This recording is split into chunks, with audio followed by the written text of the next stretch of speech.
ایک دور دراز پہاڑوں میں چھپی ہوئی ایک دلکش سلطنت تھی جس کا نام نورستان تھا۔ یہاں کے لوگ خوشحال اور امن پسند تھے۔ اس سلطنت پر بادشاہ سکندر اور ملکہ زیب النساء کی حکومت تھی اور ان کی ایک ہی بیٹی تھی، شہزادی مانور۔ مانور بچپن سے ہی نرالی تھی۔ وہ دوسروں کی نسبت زیادہ حساس خیال رکھنے والی اور خاموش مزاج لڑکی تھی۔ وہ گھنٹوں تنہا بیٹھ کر آسمان کو دیکھتی رہتی، چاند سے باتیں کرتی، پرندوں کو دانہ ڈالتی اور کتابوں میں گم رہتی۔ مگر ایک عجیب بات تھی، مانور ہر رات ٹھیک آدھی رات کو جاگ جاتی۔ چاہے وہ کتنی ہی تھکی ہو، گہری نیند میں ہو، جیسے ہی گھڑی کی سوئی 12 پر پہنچتی وہ آنکھ کھول دیتی۔ یہ بات محل کے سبھی افراد کے لیے معمہ بن چکی تھی۔ کئی بار نوکرانیوں، محافظوں اور یہاں تک کہ خود ملکہ نے دیکھا کہ وہ رات کو تنہا محل کے پچھواڑے باغ میں چہل قدمی کرتی ہے۔ وہ کبھی پھولوں کو چھوتی، کبھی زمین پر بیٹھ کر کچھ پڑھتی اور کبھی چاند کی طرف دیکھ کر آنکھیں بند کر لیتی جیسے کسی نادیدہ وجود سے بات کر رہی ہو۔ بادشاہ اور ملکہ نے اسے بہت سمجھایا، حکیموں کو دکھایا، دعائیں پڑھوائیں، مگر کوئی فائدہ نہ ہوا۔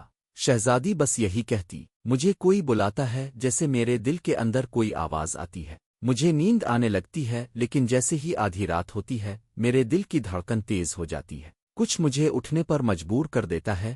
ایک رات ملکہ نے فیصلہ کیا کہ وہ خود شہزادی کے ساتھ چلے گی۔ جب گھڑی نے 12 بجائے، شہزادی نے آنکھیں کھولیں، آہستہ سے اٹھیں اور بغیر کچھ کہے چل پڑیں۔ ملکہ چھپ کر پیچھے پیچھے گئی۔ شہزادی محل کے پچھواڑے باغ میں پہنچی۔ وہاں ایک پرانا درخت تھا جس کے نیچے ایک بینچ رکھی تھی۔ وہ وہیں جا کر بیٹھی اور زمین پر ہاتھ رکھ کر کچھ آیات پڑھنے لگی، پھر آہستہ سے زمین کو چھونے لگی جیسے کوئی خزانہ چھپا ہو۔ اچانک ایک عجیب سی سرگوشی سنائی دی، مانور، تمہیں یاد ہے؟ ملکہ لرز گئی۔ وہ آگے بڑھی مگر شہزادی نے آنکھیں کھولی اور کہا، امی جان، وہ پھر بول رہا ہے۔ کون؟ ملکہ کانپتی ہوئی بولے، وہی جسے میں نے بچپن میں کھانا دیا تھا، وہ بچہ جسے سب نے بھگا دیا تھا، جس کی آنکھوں میں آنسو تھے، جس نے کہا تھا کہ میں ایک دن لوٹوں گا۔ وہ ہر رات مجھے بلاتا ہے۔ اگلے دن دربار میں ایک درویشنی کو بلایا گیا۔ وہ بوڑھی عورت جو برسوں سے محل کے باہر رہتی تھی، لوگوں کے خوابوں کی تعبیر جانتی تھی۔ درویشنی نے شہزادی کو غور سے دیکھا اور کہا، تمہارا دل بہت حساس ہے شہزادی۔ تمہارے دل کی روشنی نے ایک بھٹکی ہوئی روح کو اپنا بنایا۔ وہ روح اب تم سے رابطہ چاہتی ہے۔ وہ تمہیں سکون دے گی مگر ایک وعدہ مانگے گی۔ تم تیار ہو؟ مانور نے سر ہلایا۔ درویشنی نے اسے ایک جادوئی انگوٹھی دی، اسے اگلی آدھی رات کو پہننا، جہاں تم بیٹھتی ہو وہیں زمین پر ہاتھ رکھنا، ایک دروازہ کھلے گا، مگر یاد رکھنا وہ جو تمہیں بلاتا ہے وہ تمہیں کچھ دکھانے والا ہے جو تمہاری زندگی بدل دے گا۔ اسی رات مانور نے انگوٹھی پہنی اور درخت کے نیچے جا کر بیٹھ گئی۔ جیسے ہی اس نے زمین کو چھوا، زمین ہلنے لگی، نیلے رنگ کی روشنی اٹھی اور زمین سے ایک دروازہ ظاہر ہوا۔ دروازہ خود بخود کھل گیا۔ وہ اندر گئی تو خود کو ایک نیلے رنگ کی دنیا میں پایا۔ وہاں سب کچھ خواب جیسا تھا، درخت نیلے، آسمان نیلا، پرندے چمکتے ہوئے۔ وہاں ایک بچہ کھڑا تھا، تقریباً 10 سال کا، وہی بچہ جسے مانور نے بچپن میں کھانا دیا تھا۔ شکریہ شہزادی، تم نے مجھے محبت دی۔ سب نے مجھے بھگایا مگر تم نے مجھے دیکھا۔ تم نے میری بھوک مٹائی، میری پیاس بجھائی، لیکن میں بیمار تھا، میں اس رات مر گیا۔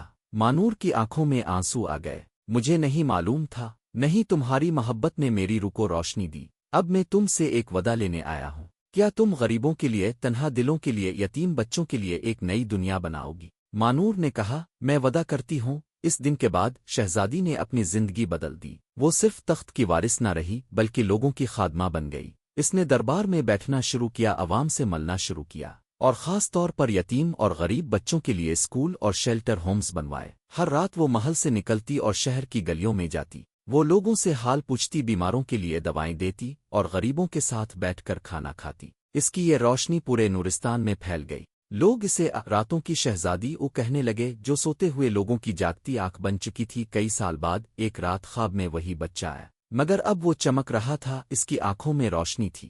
اب میں سکون میں ہوں، تم نے میرے نام پر بہت سوں کو جینے کا حق دیا۔ اب میں لوٹ رہا ہوں مگر تم نے مجھے امر کر دیا۔ مانور نے مسکرا کر کہا، تم ہمیشہ میرے دل میں رہو گے۔ اب شہزادی مانور ایک روشن نام ہے۔